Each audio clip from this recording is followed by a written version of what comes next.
Hello everyone and welcome back to the Storyteller channel. In today's story time, I will be reading you a book called A Visit to London for Thomas the Tank Engine. It's based on the Royal Railway series by the Rev. W. Awdry. I hope you enjoy the story.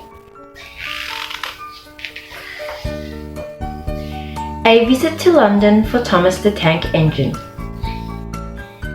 This is a story about how Thomas the Tank Engine helped the Fat Controller have a very special day in London. Thomas the Tank Engine and Henry, Gordon and Edward were all shiny and polished. Their drivers wanted them to look their best. The Fat Controller was going to choose one of them to do a very special job. The Fat Controller inspected each engine. Finally, he announced, "Thomas, I choose you to take me and Lady Hat to London to meet the Queen. We must get to Big Ben at 4 o'clock for the start of her birthday celebrations." None of the engines were sure who Big Ben was, but Thomas shivered with excitement. He would be meeting the Queen and going to London, the biggest city in the land. The next morning, Thomas was coupled up with Annie, who carried the Fat Controller and Lady Hat. They chugged off to Brendam Docks, where Cranky was waiting to put them on the ferry to the mainland. "That ferry is late again," said Cranky crossly. "You'll have to hurry if you want to arrive in London on time."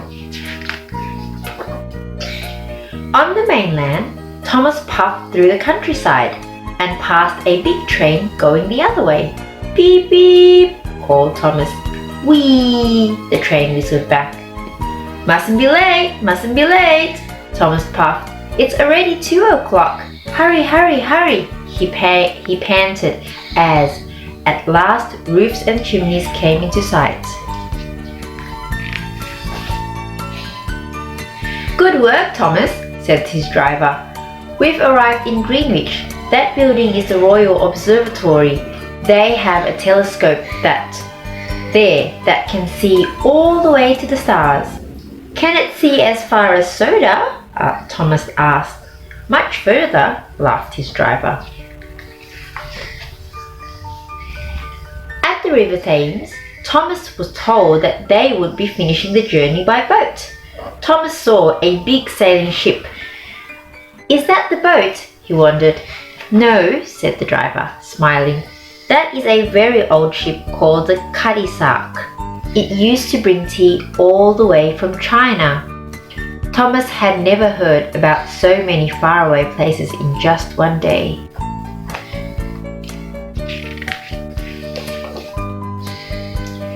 All at once, there was a merry toot-toot.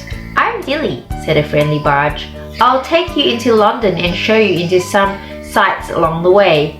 "It's 3 o'clock," Thomas said nervously. "We mustn't be late for the Queen and Big Ben." "I'll have you there quicker than you can say. Piccadilly Circus," Dilly promised.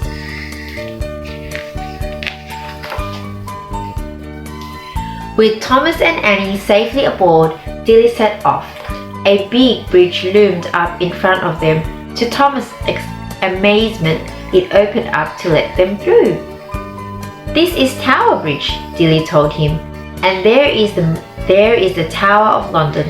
It's almost 1,000 years old."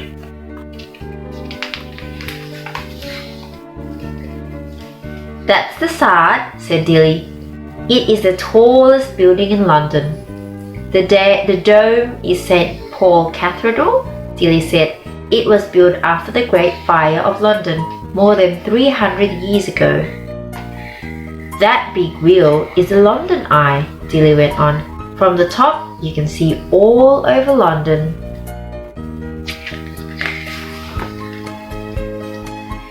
"These are the Houses of Parliament," Dilly explained.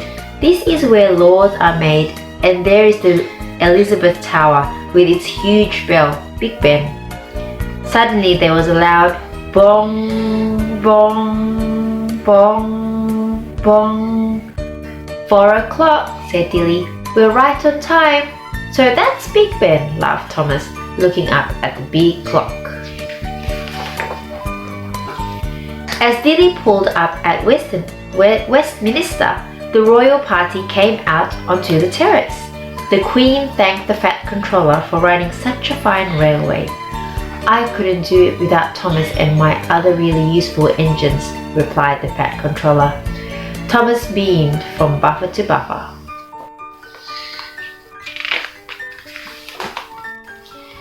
That evening, as Thomas, Annie and Dilly rested on the Thames, brilliant fireworks lit up the sky.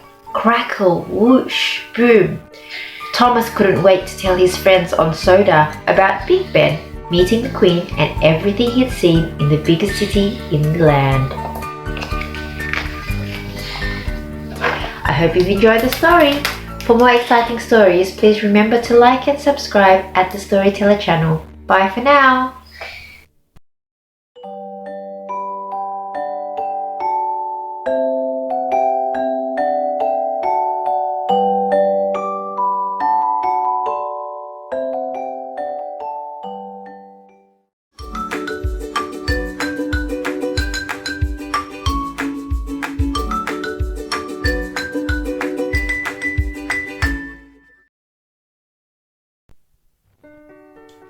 Hello everyone and welcome back to the Storyteller channel.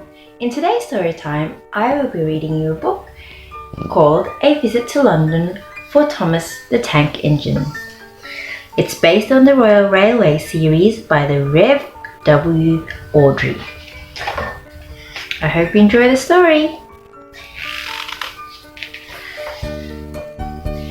A Visit to London for Thomas the Tank Engine.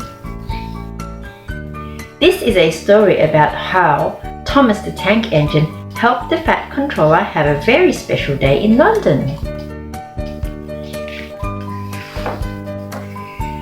Thomas the Tank Engine and Henry, Gordon and Edward were all shiny and polished. Their drivers wanted them to look their best. The Fat Controller was going to choose one of them to do a very special job. The Fat Controller inspected each engine. Finally, he announced, "Thomas, I choose you to take me and Lady Hat to London to meet the Queen. We must get to Big Ben at 4 o'clock for the start of her birthday celebrations." None of the engines were sure who Big Ben was, but Thomas shivered with excitement. He would be meeting the Queen and going to London, the biggest city in the land. The next morning, Thomas was coupled up with Annie, who carried the Fat Controller and Lady Hat. They chugged off to Brendam Docks, where Cranky was waiting to put them on the ferry to the mainland. "That ferry is late again," said Cranky crossly. "You'll have to hurry if you want to arrive in London on time." On the mainland, Thomas puffed through the countryside and passed a big train going the other way. "Beep beep," called Thomas. "Whee," the train whistled back. Mustn't be late," Thomas puffed. "It's already 2 o'clock. Hurry, hurry, hurry," he panted as, at last, roofs and chimneys came into sight. "Good work, Thomas," said his driver. "We've arrived in Greenwich. That building is the Royal Observatory. They have a telescope that can see all the way to the stars." "Can it see as far as Soda?" Thomas asked. "Much further," laughed his driver. At the River Thames, Thomas was told that they would be finishing the journey by boat. Thomas saw a big sailing ship. "Is that the boat?" he wondered. "No," said the driver, smiling. "That is a very old ship called the Cuddy Sark. It used to bring tea all the way from China." Thomas had never heard about so many faraway places in just one day.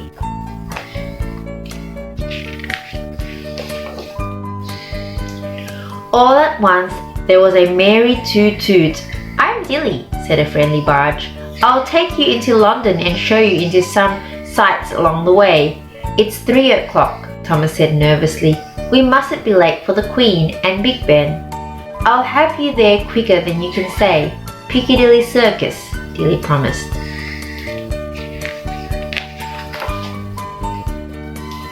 With Thomas and Annie safely aboard, Dilly set off. A big bridge loomed up in front of them. To Thomas' amazement, it opened up to let them through. This is Tower Bridge, Dilly told him, and there is the Tower of London. It's almost 1,000 years old.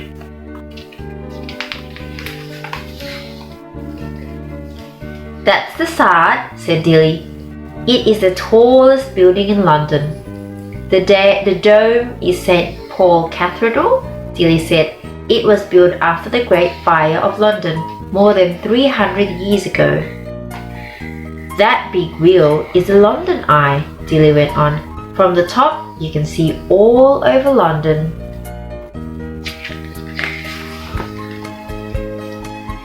These are the Houses of Parliament, Dilly explained. This is where laws are made, and there is the Elizabeth Tower with its huge bell, Big Ben. Suddenly there was a loud bong, bong, bong, bong. 4 o'clock, said Dilly. We're right on time. So that's Big Ben, laughed Thomas, looking up at the big clock. As Dilly pulled up at Westminster, the royal party came out onto the terrace. The Queen thanked the Fat Controller for running such a fine railway. I couldn't do it without Thomas and my other really useful engines, replied the Fat Controller. Thomas beamed from buffer to buffer.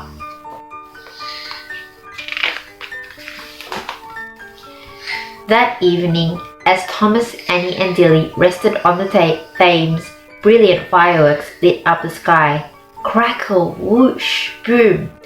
Thomas couldn't wait to tell his friends on Soda about Big Ben, meeting the Queen and everything he'd seen in the biggest city in the land. I hope you've enjoyed the story. For more exciting stories, please remember to like and subscribe at the Storyteller channel. Bye for now!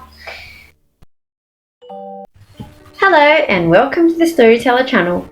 In today's story time, I will be reading you a book by John Birmingham called Avocado Baby. I hope you enjoy the story.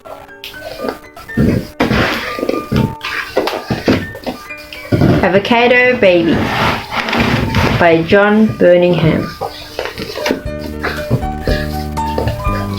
Mr. and Mrs. Hargreaves and their 2 children were not very strong.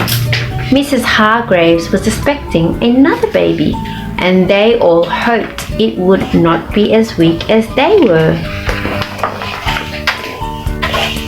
The new baby was born, and all the family were very pleased. Mr. and Mrs. Hargreaves brought the baby home, and it grew, but as they feared, it did not grow strong. Mrs. Hargreaves found feeding the baby very difficult. It did not like food or want to eat much. Whatever can I do? Wailed Mrs. Hargreaves. The baby doesn't like eating anything, and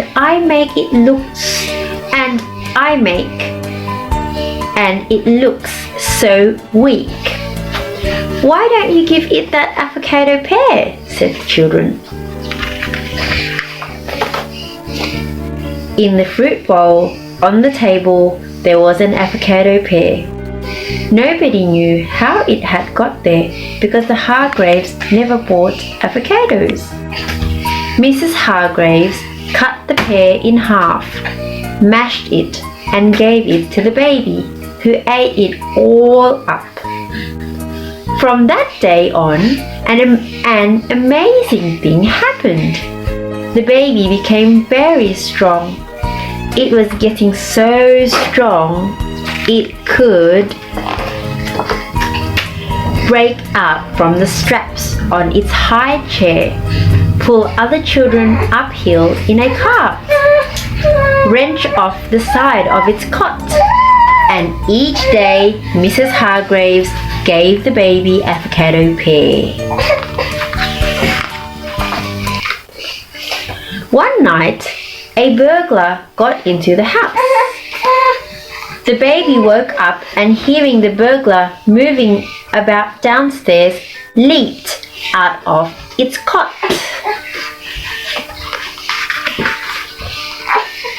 The baby picked up a broom and chased the burglar. The burglar was so frightened at being chased by a baby that he dropped his bag and ran out of the house.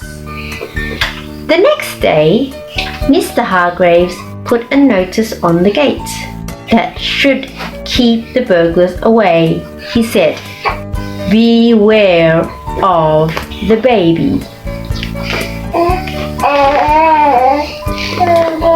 The baby would help carry the shopping, move the furniture, and push the car when it would not start. One day, two bullies were waiting for the children in the park. The bullies started being very nasty to the children.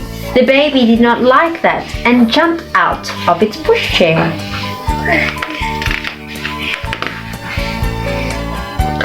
Picked up the bullies and threw them into the pond. The baby gets stronger every day, and of course, that's the end of the story. I hope you've enjoyed the story. For more exciting stories, please remember to like and subscribe at the Storyteller channel. Bye for now. Hello and welcome to the Storyteller channel. Today we will be reading a book called Free to a Good Home by Colin Thompson.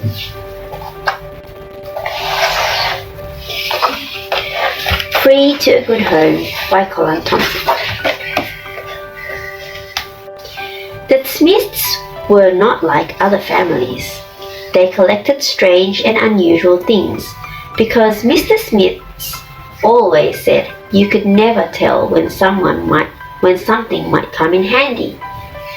Other children collected stray animals, maybe a lost dog or an unwanted cat, which wasn't always lost or unwanted, just mislaid.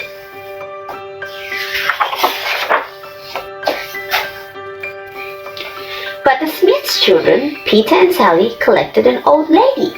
They found her at the shopping mall and took her home with them. "It's okay, Mum," said Sally. "You're always telling us you could do with an extra pair of hands around the place." "It's like you've always told us, Dad," said Peter. "You never know when something might come in handy." The old lady sat at the kitchen table drinking up a cup of tea with a nice little old lady smile on her face. "But she must belong somewhere," said Mrs. Smith. "No, I don't," said the old lady. "There will be people looking for her," said Mr. Smith. "No, there won't," said the old lady. She dunked another biscuit in her tea and did some more smiling. There were 5 people in the room, and 3 of them looked very happy. Only Mr. and Mrs. Smith looked worried, and they were not so much worried as confused. "You can't just go around collecting old people," said Mrs. Smith. "Why not?" Sally asked. "Well, she's old," said Mrs. Smith as nicely as she could. "And old people forget things like where they live. There's probably a family getting really worried about her." "No, there isn't," said the old lady. Things got no better when Mr. Smith phoned the police. They said that if anyone had lost an old lady, they hadn't told them about it. But of course, that sort of thing did happen, and people who had lost an old person were often too ashamed to call the police. The old lady cleared the tea things off the table and washed them up. Then she made another pot of tea and baked the most wonderful cake the Smiths had ever tasted. "What's your name, dear?" said Mrs. Smith as she ate her third slice of cake. "You know," said the old lady, "I've never liked the one I grew up with. I think I'll have a new one. My new name will be Granny." "Yes, but what's your proper name, dear?" said Mr. Smith. "Granny," said the old lady. "And you don't need to keep calling me dear. I'm not since I was stupid." "Granny's a great name," said Peter. "And you can be our granny because we've never had one of them," said Sally. "Well, that's settled then," said the old lady, "because I've never had any grandchildren either."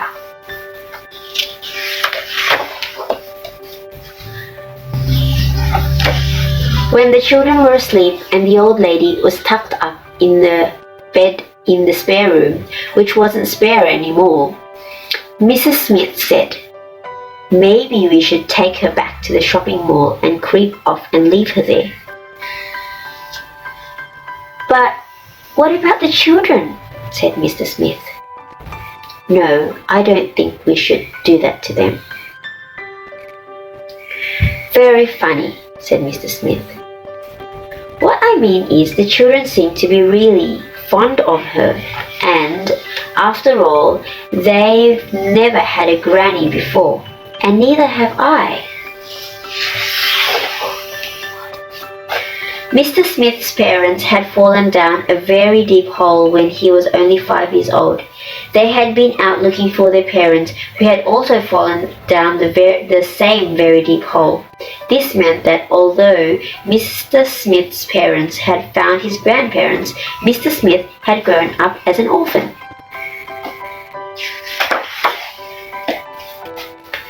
This was one reason he was quite happy to have the old lady move in with them.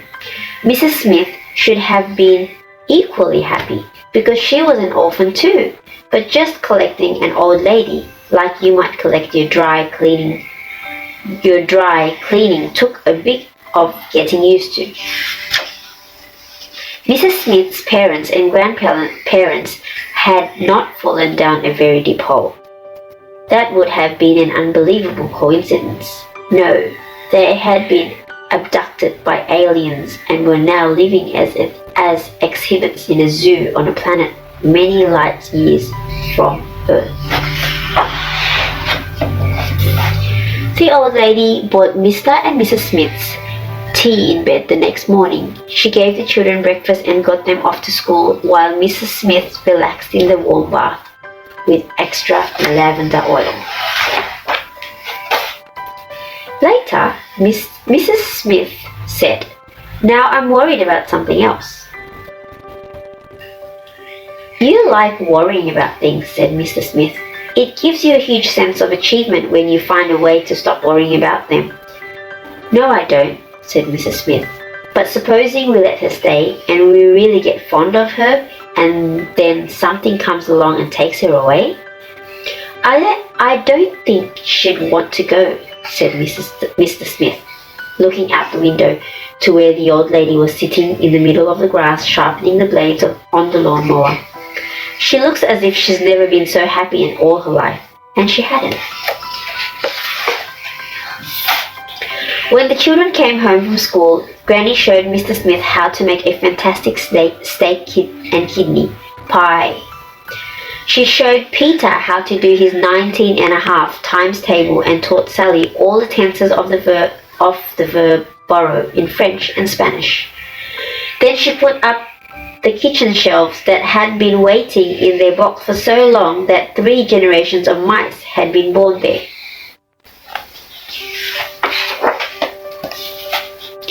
None of these were the sort of thing Mr. and Mrs. Smiths were any good at. Mrs. Smith's cooking only ever had one flavour, burnt. Mr. Smith's Handyman efforts always needed several sticking plasters, followed by a phone call to a professional handyman who ended up charging them twice as much as if they had got him to do the job in the first place. And homework was a foreign country that Mr. and Mrs. Smiths had never visited. It became very obvious very quickly, though no one ever said it out loud, that the one thing their lives had lacked all these years was an old lady. Now they had one and their family was complete. Except for a granddad, said Sally, but everyone pretended they didn't hear her.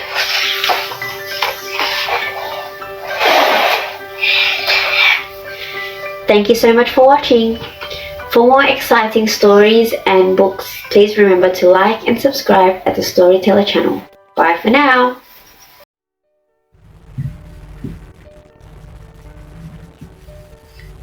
Hello, welcome back to the Storyteller channel. Are you ready for another story today? I have a book from the Disney Small World Library. It's a book about an adventure in Japan. It's called The Runaway Kite.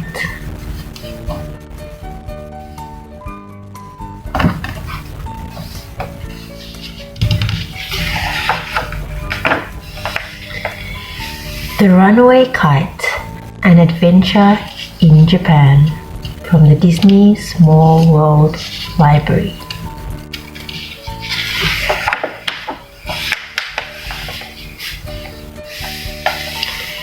Mickey Mouse and Goofy gazed out the window of the bullet train, the fast-moving Japanese express train. They were on their way to Tokyo to see new and different things and to make new friends. As the train sped along, Mickey pointed out the sights.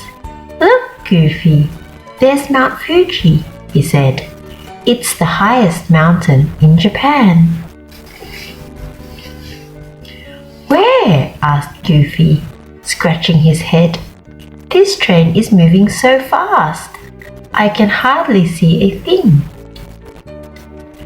"I guess the guidebook isn't kidding when it says this is one of the world's fastest trains," Mickey said with a laugh. "In fact, we're going to be in Tokyo very soon." Sure enough, the bullet train began to slow down as it pulled into the station. That's Mount Fuji, one of the highest mountains in Japan. "Where should we begin?" asked Mickey as he and Goofy left the train station. "With lunch," Goofy answered happily. "Lunch is always a good place to begin." Into the streets of Japan. So the two friends walked down several blocks, and at last they came to what looked like a nice restaurant. What do you think they're going to have for lunch? Can you guess? Let's see what they're having. As they stood in the doorway, Goofy whispered, "Are you sure this is a restaurant, Mickey? There aren't any chairs, and I don't see any silverware on the tables." A moment later, a woman in a kimono showed them to the seats. So that's a kimono. It's a woman wearing a kimono there. Which were soft cushions on the floor. "Gosh, things sure are different here," Goofy said cheerfully as he sat down. So here is a table, and we sit on the floor with the cushions. The woman brought fish and rice for the two friends to eat. She brought chopsticks too, which the Japanese use instead of forks. Goofy couldn't pick up his fish with the chopsticks. Mickey couldn't eat his rice. A guy could get really hungry, said Goofy. The woman in the kimono smiled. She showed them how to hold the chopsticks, and at last they were able to eat.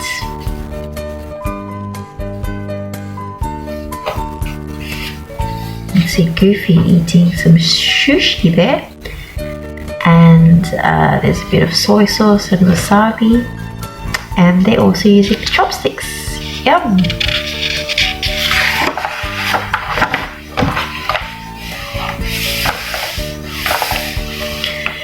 After lunch, Mickey and Goofy went to the toy museum. It was filled with samples of kites for Boys' Day, dolls for Girls' Day, games and toy trucks and planes. They went to Edo Place, where crowds of boys and girls were lined up to have their pictures taken. Boys were flying kites in the park near the palace. Mickey and Goofy saw big kites and small ones. They saw hawk kites and dragon kites. There was a kite that looked just like the palace, and they saw a kite that looked like something they had never seen before. "What a great kite," said Goofy. You see all these different kind of kites here.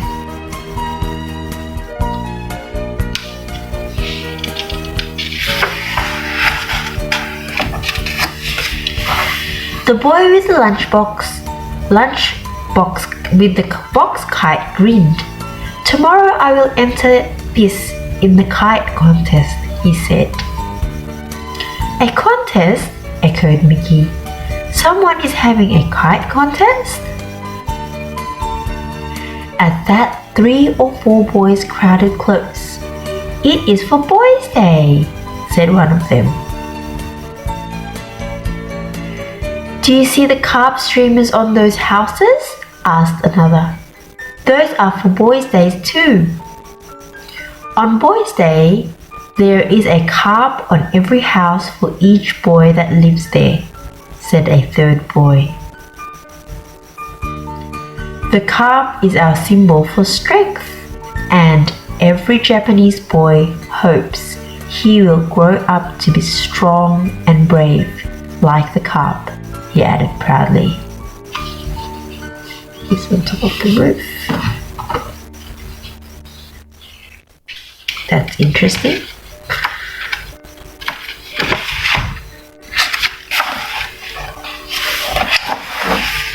Then the boys raced away to fly their kites. Mickey and Goofy went on to the zoo. On the way, they saw more boys. They saw more kites. They saw more carp streamers on the houses, too. At the zoo, there were more boys flying kites. Goofy and Mickey saw butterfly kites. They saw a kite that looked like a big bee. They even saw a kite that looked like a caterpillar with 100 legs. And here can you see? "That kite contest must be a really big deal," Goofy said. "Looks like every kid in town will be in it. Do you think we could fly a kite in the contest too, Mickey?" he asked hopefully. "I don't think so, Goofy," Mickey replied. "It says in the guidebook that Boys' Day is only for boys."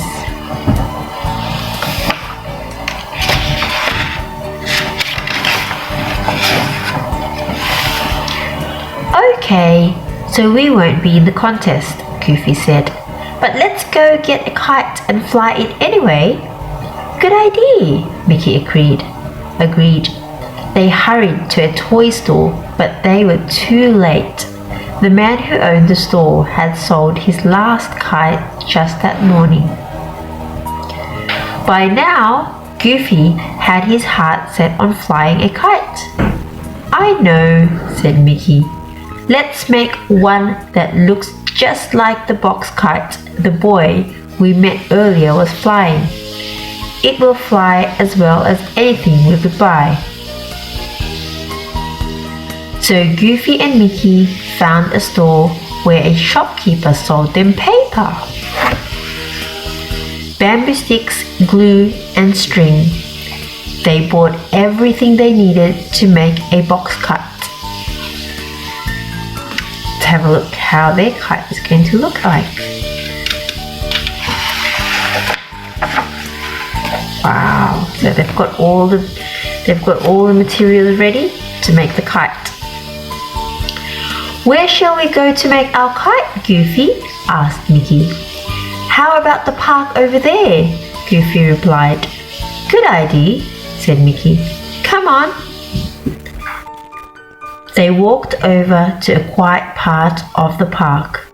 They sat down and began to work on their kite. As they worked, bamboo sticks, paper, and string began to pile up around them.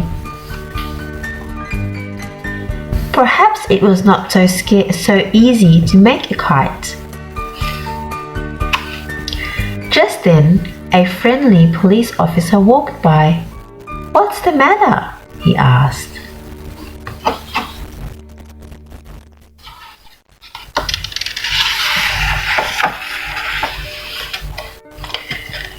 We're having trouble making a kite, said Mickey.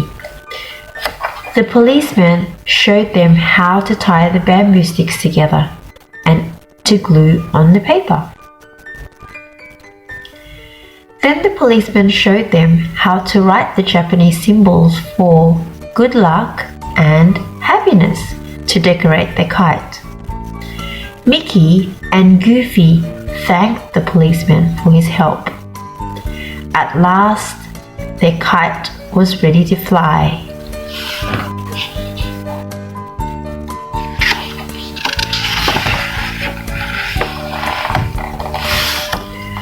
Goofy held the kite string and ran. The wind caught the kite and it lifted way up into the sky. Yippee! Cried Mickey.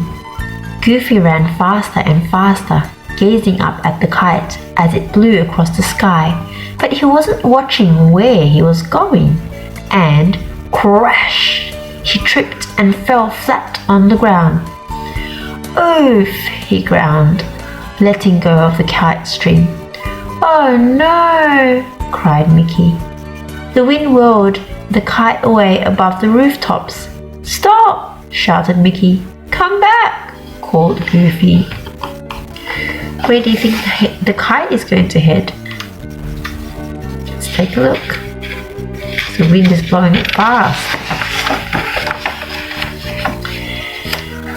Mickey and Goofy chased after the kite, running as fast as they could.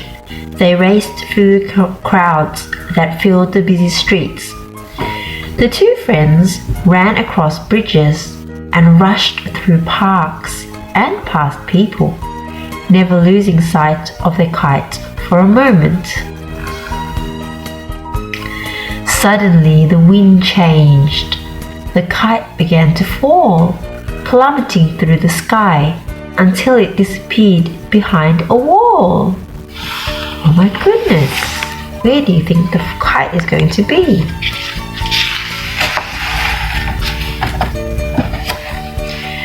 Mickey and Goofy stopped running and looked around. They were not on a busy street now. They were in a quiet lane. Before them they saw a wall, and through the gate they saw where the kite had fallen. Goofy peered through the gate and saw a tiny house with a carp streamer flying from the roof. Goofy also saw a little boy excitedly talking to his mother. The boy was holding Goofy and Mickey's kite.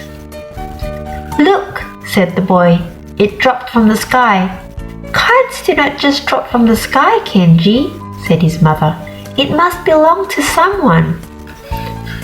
At last, Goofy knocked a quick little knock on the gate.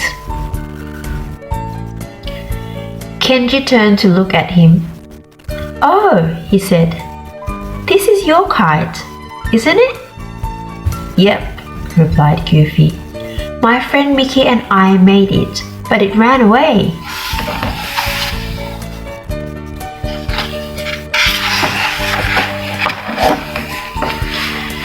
The boy looked sad as he handed back the kite.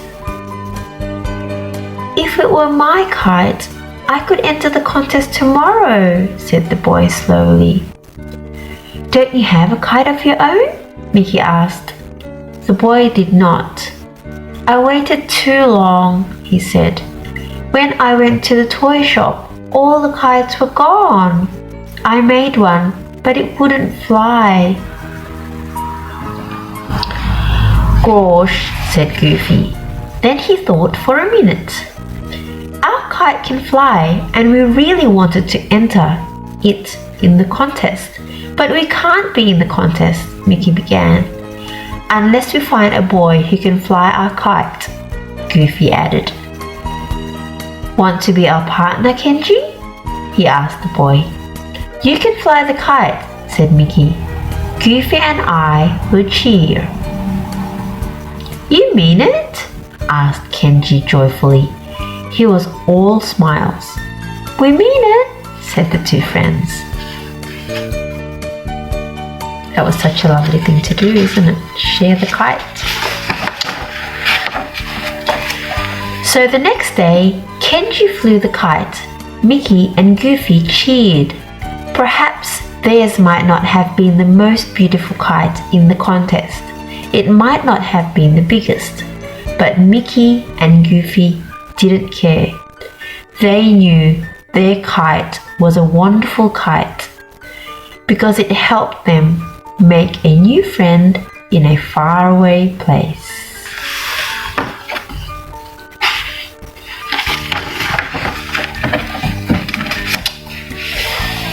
And that's the end of the story. There are also a bit of facts in this book that we can go through about Japan. So the story of Goofy and Mickey and the adventure in Japan is that they went across a few unique places and objects that are related or reminds us of Japan, such as the bullet train. So this is something special that they have in Japan. It's called the Tokyo Fukuoka Express train, also called the bullet train, and this is one of the world's fastest passenger trains. It speeds between Tokyo, the capital of Japan, and the city of Osaka at 130 miles per hour. And next we have a nature element that is famous in Japan called Mount Fuji. It is one of the highest mountain peak in all of Japan. It is really a volcano, but it hasn't erupted in almost 300 years, and the Japanese hope that it will never erupt again. Then there's the Imperial Palace that has been the official home of the Japan's emperors for over 120 years. The palace is really a fort with bridges and moats. And there is also a tradition in Japan called the Boys' Day, which happens on the 5th of May.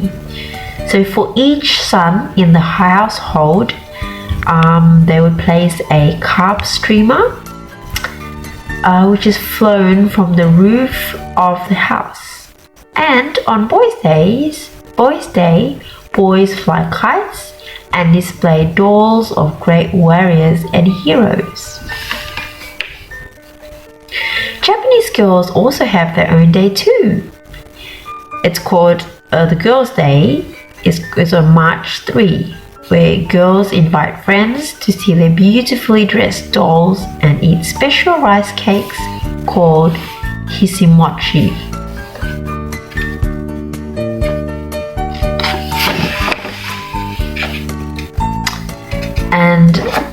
Earlier on in the story, it says that Japanese people eat with 2 sticks, which are called as chopsticks. So instead of using forks, Mickey has gotten very good at eating sushi, raw fish wrapped around rice balls with his chopsticks, while Goofy prefers a hot drink of miso soup. Yum, which is not really nice to keep us warm, which is made of seaweed and soybean paste. And here, as we can see, that there is a lady wearing a robe, which is called a kimono. A kimono is a robe made of silk or cotton. It has long square sleeves. It ties around the waist with a sash. Both women and men in Japan wear kimonos. And every year for the past 400 years, there has been a kite festival in Hamamatsu, Japan. At this festival, people fly kites that are even taller than they are. Sayonara means goodbye in Japan. And goodbye. I hope you've enjoyed the story for today. Thank you so much for watching. Please remember to like and subscribe at the Storyteller channel. Bye for now.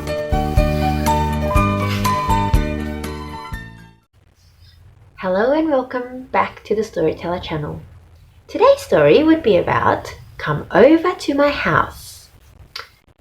It's from the Dr. Seuss I Can Read It All By Myself beginner book series by Theo Lessig and illustrated by Richard Erdus. Let's get started. Come Over to My House by Dr. Seuss, writing as Theo Lessig, illustrated by Richard Erdus. Come over to my house. Some houses are bricks and some houses are sticks. Some houses are square and some houses are round. There are all kinds of houses around to be found. Some are on stilts, high up off the ground. Some houses are wide, some houses are thin. Some are so thin you can hardly get in.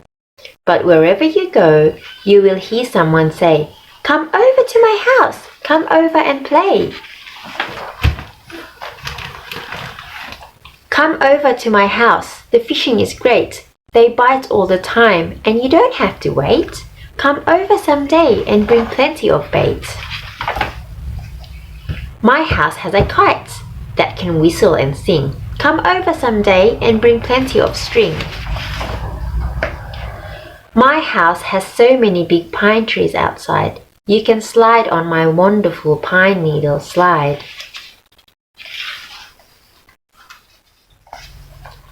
The roof of my house has a stork on a nest. The roof of my house is a good place to rest.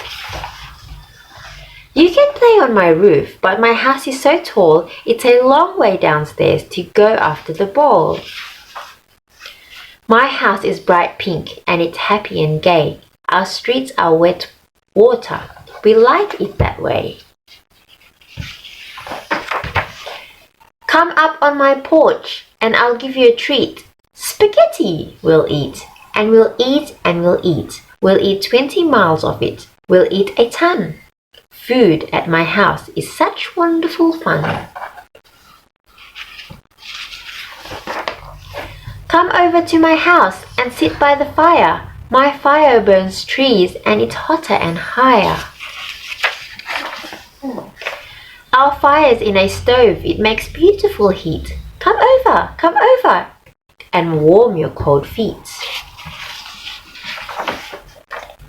Come over to my house. I live on a boat. I live in a city of houses that float. Come into my houseboat. Have supper with me. I'll give you cold rice and a cup of hot tea. I eat with chopsticks and you can learn how. But oh, you are terribly sloppy right now. Come over to my house and stay for the night. We have 200 rooms and I'm sure it's all right. But don't touch the tigers, they're liable to bite. In my house, my bath is a fancy machine with handles and spouts, and it's long and it's green. I just have a tub, but I keep just as clean.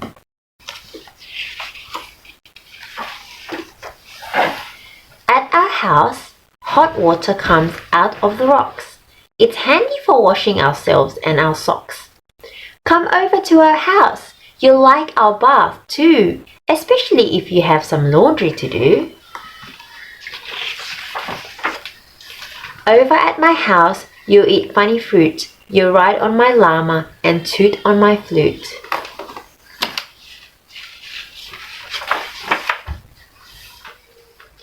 My house has books and they're all very fine.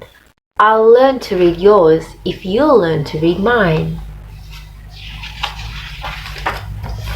In a faraway place, in a wide empty land, my house is a tent in the wind and the sand. At my house, I'll show you a wonderful show in the night in the sky when the northern lights glow. My house has an ostrich. Hop on, take a ride, but watch where you're riding. Don't ride him inside.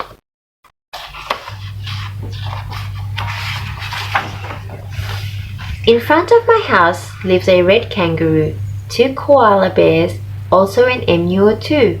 Come over and play. We're all waiting for you. My house is quite cold. I need fur to sleep in. My house is quite hot. I just sleep in my skin. I sleep in a bed with a big puffy puff. Come over some night. We'll have puff puffs enough. In my house, I sleep on a mat on the floor, but there's a mat here for you. But I hope you don't snore.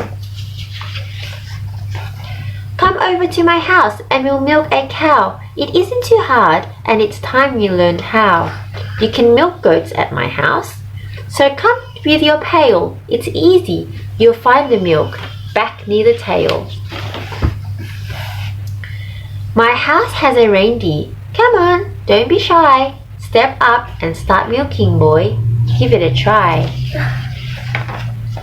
Every house in the world has a ceiling and floor, but the ones you like best have a wide open door. Some houses are rich, full of silver and gold, and some are quite poor, sort of empty and old. Some houses are marble and some are just tin, but they're all alike when a friend asks you in.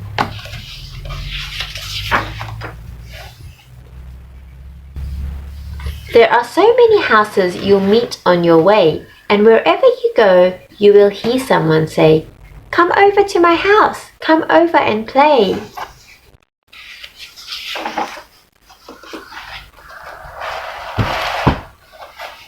Thank you so much for watching. I hope you've enjoyed the story. For more exciting stories, please remember to like and subscribe at the Storyteller channel. Bye for now. Hi there and welcome to the Storyteller channel. Today we will be listening to a story called I Think I Am by Louise Hay and Christina Tracy. This book is illustrated by Manuela Schwartz and it teaches kids the power of affirmations. Let's get started.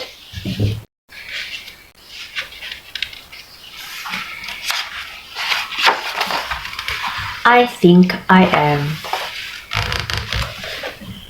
Affirmation, words that you think or say and believe to be true.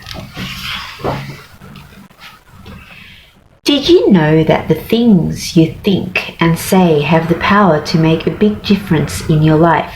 When you say something over and over, you start to believe it is true. And what you believe creates what you do and what happens to you. These kinds of thoughts and words are called affirmations. Learning to turn your unhappy negative thoughts into positive affirmations is a great thing to practice. Here's how it works. Negative thoughts, such as nobody likes me, change to positive affirmation, I love myself and other people. Love me too. Love me too.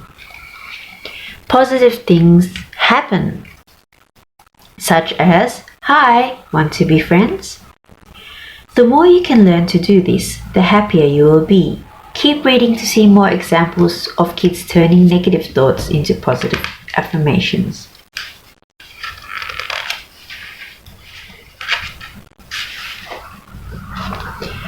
When waiting around is not what you planned, you may start to have negative thoughts.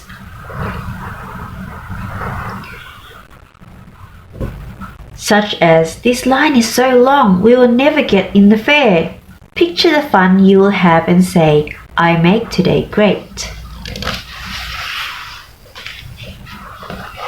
Have you ever wished you looked different or more like someone else? You might feel like saying, I don't like my hair. I wish it were like hers.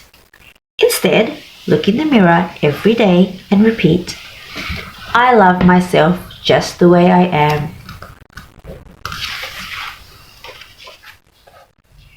If your friends all want you to go their way, it's easy to think, if I don't do what they want, they will be mad at me. Do what is right for you and tell yourself, I stand up for what is important to me.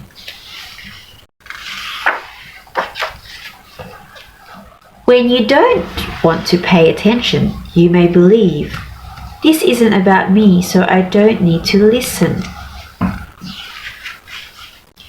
Remember that life has a lot to teach you and think. I love to learn new things. When you are feeling all alone, unhappy thoughts might creep in. Why don't they want to talk to me? Help these feelings go away by telling yourself, I am surrounded by love.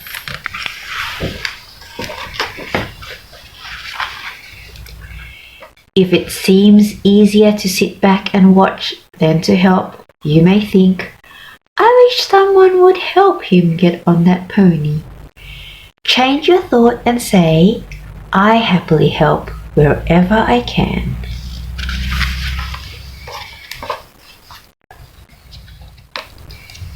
Even though you have many great things in your life, sometimes you'll still wish, I sure would love to have one of those. Pay attention to what's good in your life and say every day, I am grateful for what I have.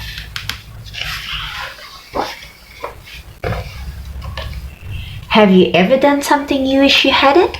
You might get mad at yourself and think, I can't believe I forgot my sweater. I always forget everything. Keep positive and say to yourself, I learn from my mistakes and move on. When it comes to taking care of the world you live in, you could think, who cares? One piece of trash doesn't make a difference. Instead, think, I care for my home, the earth.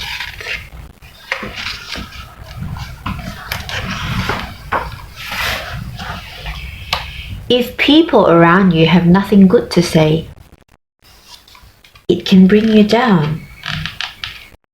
Maybe they are right. Don't let others' moods change yours. Say, I choose to be positive.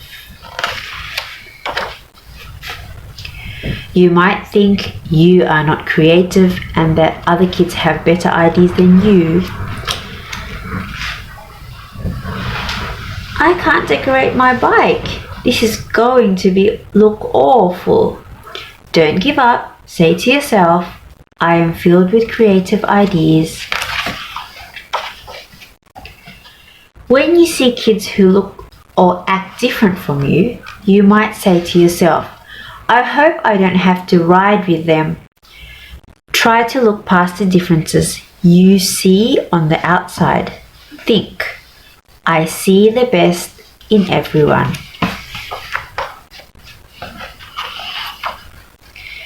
Tips for doing affirmations.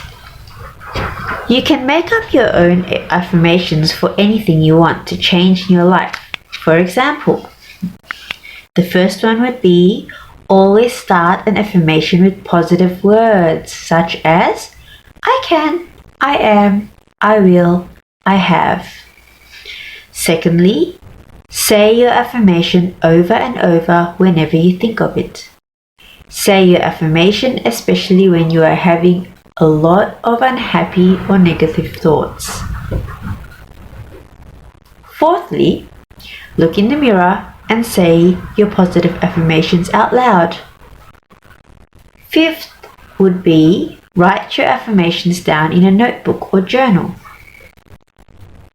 The sixth is make a sign with your positive affirmation and hang it where you can see it every day, like on the mirror or bulletin board. And lastly, close your eyes and picture what you want. This is an affirmation. Thank you so much for watching.